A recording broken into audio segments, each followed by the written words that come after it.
ஸ்ரீ சௌடாம்பிகை ஜோதிடம் நேயர்கள் அனைவருக்கும் ஜோதிடர் ஜெய தமிழ்ச்செல்வனின் அன்பு வணக்கங்கள். இப்ப நம்ம என்ன பார்க்க போறோம் அப்படின்னா 2025 முடிஞ்சு இப்ப 26 12 மாதங்களுக்கு உண்டான பொது பலன்களை தான் நம்ம இப்ப பார்க்க போறோம்.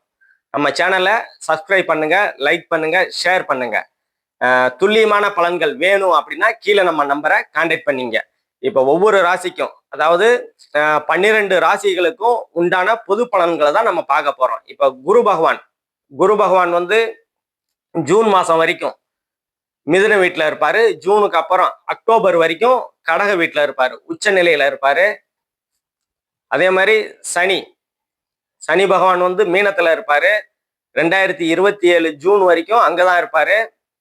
அதே மாதிரி ராகு வந்து கும்பத்திலையும், கேது வந்து சிம்மத்திலையும் இருப்பாங்க. அவங்க நவம்பர் வரைக்கும், இந்த வருடம் நவம்பர் வரைக்கும் இந்த நிலையில தான் இருப்பாங்க. மெயினா ஆண்டு பலன்கள், ஒரு ஆண்டுக்கு உண்டான பொது பலன்கள்னு பாத்தீங்கன்னா குரு பகவானையும் சனி பகவான், அதுக்கப்புறம் ராகு கேதுகள் அவங்கள வச்சுன்னா மெயினா வந்து ஆண்டு பலன்களை கணிப்போம். ஏன்னா ஒரு ஆண்டுக்கு ஒரு முறை வந்து நகரக்கூடிய கிரகங்கள் இவை. அதனால அதை வச்சுதான் வந்து மெயினா வந்து கணிப்போம். அதே மாதிரி குரு ஜூன் மாசம் வரைக்கும் மிதுன வீட்டுல இருப்பாரு. மிதுன வீட்டுல இருக்கும்போது 3 பாரு, அதாவது 5, 7, 9 குரு பகவானுக்கு சிறப்பு பார்வை இருக்கு. அந்த குரு பார்க்கக்கூடிய இடங்கள், ராசிகள்லாம் வந்து நல்ல ஒரு நிலையில, அதாவது என்னென்ன இன்பங்கள் அனுபவிக்கக்கூடிய இருக்குதோ அந்த இன்பங்கள்லாம், கடன் தீரக்கூடிய அமைப்புகள்னா அந்த கடன் தீரக்கூடிய அமைப்புகள், வருமானம், குரு பகவான் என்ன கொடுப்பாரு, மெயினா வந்து காசை கொடுப்பாரு, பணத்தை கொடுப்பாரு. அதுக்கப்புறம் குழந்தைய கொடுப்பாரு. மெயினா குரு பகவான் எங்கெங்க பாக்குறாரோ குரு பார்வை கோடி நன்மைன்னு சொல்லுவோம். அந்த குரு பார்வை படுற இடங்கள் எல்லாம், ராசிகள்லாம் வந்து நல்ல நிலையில இருக்கும். ஜூன் வரைக்கும் எந்தெந்த ராசிகளை பார்ப்பான், மிதுன ராசியில இருந்து துலாம் ராசியை பார்ப்பாரு. துலாம் ராசி, அதுக்கப்புறம் தன்னோட ராசி, அதாவது தனுசு ராசியை பார்ப்பாரு. அதுக்கப்புறம் கும்ப ராசியை பார்ப்பாரு. ஜூன் மாதம் வரைக்கும் இந்த 3 ராசிகளை பார்ப்பாங்க. அதே மாதிரி ஜூனுக்கு அப்புறம் அக்டோபர் வரைக்கும் உச்சமா இருந்து தன்னோட நண்பரான விருச்சக ராசியை பார்ப்பாரு. செவ்வாயோட விருச்சக ராசியை பார்ப்பாரு 5ஆம் பார்வையா. அதுக்கப்புறம் மகர ராசியை பார்ப்பாரு ஜூனுக்கு மேல. அதுக்கப்புறம் தன் வீட்டை தானே பார்ப்பாரு, அதாவது தன்னோட மீன ராசிய. சனி பகவான் இருக்கிறாரு, மீன ராசியை பார்க்கறது ஒரு நன்மை. அதே மாதிரி சனி பகவானை பார்க்கறதும் ஒரு தனி சிறப்பு தான். ஏன்னா சனி வந்து தீய கிரகம், அதாவது என்ன சொல்றது, சனிகிட்ட இருக்கிற காரகத்துவங்கள்லாம் தேவையில்லாத காரகத்துவம்னு சொல்லுவோம். அதெல்லாம் வந்து குறைஞ்சி, அதாவது சனி தரக்கூடிய கெடுதல்கள்லாம் வந்து குறைச்சிப்பாரு குரு பார்வையினால. இந்த அமைப்புகள் இருக்கும். அதே மாதிரி அஷ்டமத்து சனி நடக்கிறது, சிம்ம ராசிக்கு வந்து அஷ்டமத்து சனி நடக்கும். அதே மாதிரி கும்பராசி வந்து பாத சனி போய்கிட்டு இருக்குது இப்ப. அதே மாதிரி மீன ராசிக்கு ஜென்ம சனி போய்கிட்டு இருக்குது. அதுக்கப்புறம் மேச ராசிக்கு விரய சனி போய்கிட்டு இருக்குது. கும்பத்துல ராகு இருப்பாரு. ஜூன் மாசம் வரைக்கும் ஒன்றும் பிரச்சனை இல்லை கும்பராசிக்கு. ஏன்னா ஜூன் மாசம் வரைக்கும் உங்க ராசிய ராகு பகவான் இருந்தாலும் அந்த ராகுவை வந்து குரு பகவான் பார்ப்பாரு. அப்போது பாவத்துவம் கொஞ்சம் குறைக்கப்படும். இப்ப இதை வச்சு ஒவ்வொரு ராசிக்கும் உண்டான பொது பலன்களை நம்ம பார்ப்போம். கன்னிராசி நேயர்கள் அனைவருக்கும் ஜோதிடர் ஜெய தமிழ்ச்செல்வனின் அன்பு வணக்கங்கள். கன்னிராசி, புதனோட கன்னிராசி வந்து இப்ப 10ஆம் இடத்துல முதல் 6 மாதம் குரு பகவான் இருப்பாரு. தொழில் ஸ்தானம், ஜீவனஸ்தானம், கர்மஸ்தானம்னு சொல்லுவோம். 10ஆம் இடத்துல இருக்கும்போது தொழில் வாய்ப்புகள் நல்லா இருக்கும். ஏற்கனவே வந்து தொழில்கள்ல ஏதாவது கொஞ்சம் குற்றம் குறை இருந்ததுன்னா அந்த தடைகள்லாம் நீங்கி சரியாகக்கூடிய, அதாவது முன்னேற்றம் அடையக்கூடிய சூழல்களை வந்து குரு பகவான் கொடுப்பாரு முதல் 6 மாதம். பிற்பாடு 6 மாதத்துல 11ஆம் இடத்துல லாபஸ்தானத்துல இருக்கிற குரு பகவான் உங்களுக்கு தொழில்களை இன்னும், அதாவது லாபத்தை கொடுப்பார். தொழில்கள்ல ஒரு மேன்மை அடைஞ்சு அதன் மூலியமா ஒரு லாபத்தை கொடுக்கக்கூடிய அமைப்புகளை குரு பகவான் கண்டிப்பா வந்து கொடுப்பாரு. என்னதான் இருந்தாலும் உங்க ராசிய வந்து சனி பகவான் பார்க்கறது 7ஆம் இடத்துல இருந்து சனி பகவான் பார்க்கறது ஒரு குறை என்றாலும் கூட அந்த ஜூன் மாதத்திற்கு பிற்பாடு அந்த குரு பெயர்ச்சி குரு இப்ப பயிற்சி ஆயிட்ட கடகத்துக்கு வந்துட்டாரு. ஆனா கொஞ்சம் ரிவர்ஸ்ல போயிருக்கிறாரு. அதிசாரம்னு சொல்லுவான். கொஞ்சம் ரிவர்ஸ்ல மிதனத்துக்கு போயிருக்கிறாரு. மறுபடியும் ஜூன் மாதம் குரு கடகத்துக்கு மறுபடியும் வருவாரு.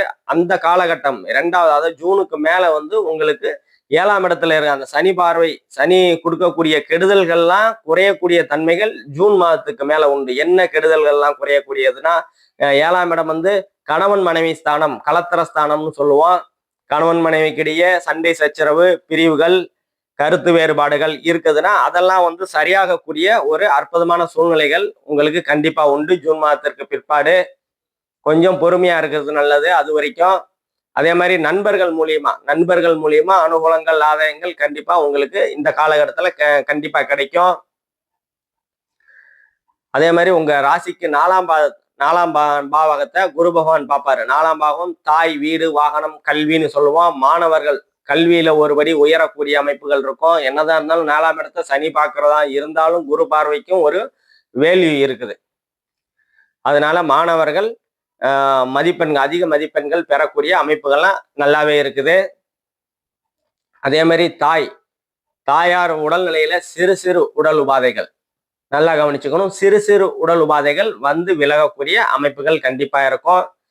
அதே மாதிரி வீடு, வாகனங்கள் கொஞ்சம் தடைபட்டு அமையக்கூடிய அமைப்புகள். வீடு, வாகனம் கொஞ்சம் தடைபட்டு தாமதப்பட்டு அடையக்கூடிய கண்டிப்பா கிடைக்கும். ஏன்னா தாமதப்படுமா, கிடைக்காதா, தாமதப்பட்டு கிடைக்காம போயிடுமே அப்படின்லாம் கிடையாது. ஏன்னா சனி பார்வை இருந்தாலும் குரு பார்வையும் இருக்குது. அதனால தாமதப்பட்டு நல்ல வீடு, வாகனம் அமையக்கூடிய அமைப்புகள் கண்டிப்பா உங்களுக்கு இந்த காலகட்டத்துல உண்டு. அதே மாதிரி இப்ப உங்களுக்கு, அதாவது முதல் 6 மாதம் உங்க ராசிக்கு 6ஆம் இடத்துல ராகு பகவான் இருக்கிறாரு. ராகு பகவான் இருந்து கெடுதல்கள் செஞ்சுக்கிட்டு இருக்கிற அந்த கெடுதல்கள் இப்ப கொஞ்சம் குறையும். ஏன் அப்படின்னா அந்த ராகு பகவானை குரு பகவான் பார்க்கிறாரு. ஏன்னா ராகு பகவான் சுபத்துவமா இல்லாம, அதாவது சனி பார்வையோ சனியோட சேர்ந்த ராகு தான் கெடுதல் பண்ணுவாரு. சனி செவ்வாயோட சேர்ந்த ராகு கெடுதல் பண்ணுவாரு. அந்த பார்வையில இருக்கிற ராகு கெடுதல் தான் பண்ணுவாரு. ஆனா குருவோட பார்வையில இருக்கிற ராகு நற்பலன்களே தான் பண்ணுவார். என்ன நற்பலன்கள்? 6ஆம் இடத்து நற்பலன்கள். 6ஆம் இடத்துல என்ன நற்பலன்கள்? வேலை இருக்குது. 6ஆம் இடத்துல வேலை, நல்ல வேலை.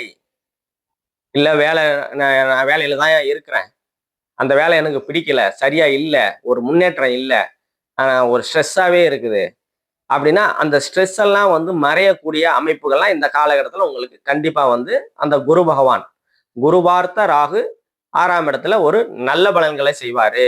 வேலையில ஒரு மாற்றம், வேலையில ஒரு முன்னேற்றம் அதெல்லாம் கண்டிப்பா இருக்கும். வேலைகள்ல இருந்து வந்த பிரச்சனைகள், தடைகள், கருத்து வேறுபாடுகள் அதெல்லாம் சரியாகக்கூடிய ஒரு அற்புதமான தன்மைகளை கண்டிப்பா உண்டு. அதே மாதிரி உங்க ராசிக்கு 11ஆம் இடத்துல லாபஸ்தானத்துல வரும்போது அந்த குரு பகவான் உச்சமடைவாரு. இந்த உச்ச குரு நல்ல ஒரு பொருளாதார முன்னேற்றத்தை கொடுப்பாரு. அதே மாதிரி உங்க 5ஆம் இடத்தை லாபஸ்தானத்துல இருந்தா பணம் காசு வரும். ஏன்னா லாபஸ்தானம் மூத்த சகோதரம். 11ஆம் இடங்கிறது லாபஸ்தானம்னு சொல்லுவோம். மூத்த சகோதரம், இளையதாரம்னு சொல்லுவோம். அண்ணன் அக்கால் கிட்ட ரொம்ப நாளா பிரச்சனை, கருத்து வேறுபாடு அதெல்லாம் இருந்ததுன்னா இந்த காலகட்டத்துல அந்த பிரச்சனை, கருத்து வேறுபாடுகள், பிரிவுகள்லாம் சரியாகி சுமூகமாக சூழ்நிலைகள் கண்டிப்பா உருவாகும். அதே மாதிரி முதல் திருமணம் சரியில்லாம ஒரு பிரச்சனைகள்ல முடிஞ்சு போச்சு அப்படின்னு 2வது திருமணம் பார்த்துக்கிட்டு இருக்கிறோம், ரொம்ப நாளா அமையல அப்படின்னா இந்த காலகட்டத்துல 2வது திருமணம் அமையக்கூடிய அமைப்புகள் இந்த காலகட்டத்துல உங்களுக்கு கண்டிப்பா உண்டு. அதே மாதிரி ரொம்ப நாளா குழந்தை இல்லை அப்படின்ற கன்னிராசிக்காரங்களுக்கு குழந்தைகள் கண்டிப்பா குரு பகவான் இந்த காலகட்டத்துல கொடுக்கறதுக்கு உண்டான வழிகள்ல இருக்கிறாரு. ஏன்னா 11ஆம் இடத்துல இருக்கிற குரு உங்க ராசிக்கு 5ஆம் இடத்தை பார்ப்பாரு. 5ஆம் இடம் குலதெய்வம், பூர்வ புண்ணியம், புத்திர சந்தானம், நல்ல எண்ணங்கள், நல்ல சிந்தனைகள் அந்த மாதிரி அமைப்புகளை கொடுப்பாங்க. முக்கியமா குழந்தைகள், ரொம்ப நாளா குழந்தைக்காக பார்த்துக்கிட்டு இருக்கேன், போகாத மருத்துவம் இல்லை, பார்க்காத வைத்தியம் இல்லை, அந்த மாதிரி சொல்லுவாங்கல்ல, அந்த அமைப்புகள்லாம் உங்களுக்கு குழந்தை பாக்கியம் உண்டாகக்கூடிய அமைப்புகளை குரு பகவான் கண்டிப்பா கொடுப்பாரு. அதே மாதிரி உங்க 3ஆம் இடத்தை பார்ப்பாரு. ராசிக்கு 3ஆம் இடத்தை பார்க்கும்போது தைரியம், வீரியம், வெற்றி, விஜயஸ்தானம்னு சொல்லுவோம். இளைய சகோதர ஸ்தானம், எழுத்து, கவிதை, கட்டுரை, கலைத்துறை, விளையாட்டுத்துறை அதெல்லாம் மூணாம் பாவகத்தை தான் குறிக்கும். அதே மாதிரி நவீன தொழில்நுட்பத்துறை, நவீன தொழில்நுட்பம் புதுசா ஒண்ணு கண்டுபிடிக்கிறது, இல்ல புதுசா ஒரு கருவியை நம்ம கையாளுறது, அதெல்லாம் இந்த காலகட்டத்துல உங்களுக்கு நன்மையை கொடுக்கும். ஜூன் மாதத்திற்கு பிற்பாடு. ஏன்னா ஜூன் மாதத்துக்கு பிற்பாடு தான் குரு உங்க கடகத்துக்கு வருவாரு. கடகத்துல இருந்து 5ஆம் பார்வையா உங்க ராசிக்கு 3ஆம் இடத்தை பார்க்கும்போது இந்த விளைவுகள்லாம், அதாவது நற்பலன்கள் உங்களுக்கு கண்டிப்பா கிடைக்கும். அதே மாதிரி சனி பகவான் உங்க 9ஆம் இடத்தை 3ஆம் பார்வையா, 7ஆம் இடத்துல இருக்கிற சனி 3ஆம் பார்வையா உங்க 9ஆம் பாவத்தை பார்ப்பாரு. 9ஆம் இடம் பாக்கியஸ்தானம், தந்தை ஸ்தானம். தந்தையார் உடல்நிலையில கொஞ்சம் அக்கறை தேவை. தந்தையோட உறவினர்களால் கொஞ்சம் கருத்து வேறுபாடு, மனக்கசப்பு இந்த காலகட்டத்துல இருக்கத்தான் செய்யும். பார்த்து கவனமா கையாளுறது உங்களுக்கு நன்மையை கொடுக்கும். அதே மாதிரி உங்க ராசியே பார்க்கறதுனால, சனி பகவான் உங்க ராசியே பார்க்கறதுனால கொஞ்சம் நீங்களே கொஞ்சம் என்ன சொல்றது, அதாவது தள்ளி போடலாம். ஒரு வேலையை அப்படி தள்ளி போட்டு தாமதப்படுத்தக்கூடிய அமைப்புகள்லாம் சனி பகவான் கொடுப்பாரு. நீங்க அதைத்தான் செய்வீங்க. ஏன்னா உங்க ராசியை பார்க்கறதுனால உங்களுக்கு சோம்பலை கொடுப்பாரு. அந்த சோம்பல் கொடுப்பாரு. அதெல்லாம் நீங்க பொருட்படுத்தாம சுறுசுறுப்பா பிரயோகப்படுத்திக்கணும். சுறுசுறுப்பா எப்பயுமே ஆக்டிவா வச்சுக்கணும். ஒரு வேலையை தள்ளி போடுற வேலை நீங்க வச்சுக்கிட்டா உங்களுக்கு சிரமம். அதே மாதிரி 4ஆம் இடத்தை சனி பகவான் பார்க்கும்போது தாயார் உடல்நிலையில கொஞ்சம் கவனம் தேவை. அதே மாதிரி தாயார் உறவுகளால, ஏன்னா 9ஆம் இடம் தந்தை ஸ்தானம், 4ஆம் இடம் தாயோட ஸ்தானம். 7ஆம் இடத்துல இருந்து தந்தை ஸ்தானத்தையும் தாய் ஸ்தானத்தையும் பார்ப்பாரு. அப்போது தாயார் உடல்நிலையில கொஞ்சம் கவனம் தேவை. தாய் வழி உறவுகளால் கொஞ்சம் அனுசரிச்சு போகிறது நல்லது. அதாவது என்னது, தாய் வழி உறவுகளால நீங்க கொஞ்சம் வருத்தம் அடையக்கூடிய செயல்கள்லாம் இந்த காலகட்டத்துல வரும். அதை பார்த்து கேர்ஃபுல்லா ஹேண்டில் பண்ணணும். இப்ப நம்ம பார்த்தது எல்லாமே பொது பலன்கள் தாங்க. துல்லியமான பலன்கள் வேணும் அப்படின்னா கீழே நம்ம நம்பர் இருக்கு, கான்டாக்ட் பண்ணீங்க. பிறப்பு ஜாதக அடிப்படையில, தசாபுக்தி அடிப்படையில, யோக தசை, அவயோக தசை, யோக தசை நடக்கும்போது ஒரு நல்ல பலன்களையும், இல்ல கெடுதல் தான், இது கோச்சார ரீதியா கெடுதல் இருந்தாலும் யோக தசை நடக்கும்போது அது கொஞ்சம் கெடுதல் கம்மியாக நடக்கக்கூடிய அமைப்புகள் இருக்கும். சரியா? அப்போ துல்லியமான பலன்கள் வேணும்னா கீழே நம்ம நம்பரை கான்டாக்ட் பண்ணீங்க. நன்றி, வணக்கம்.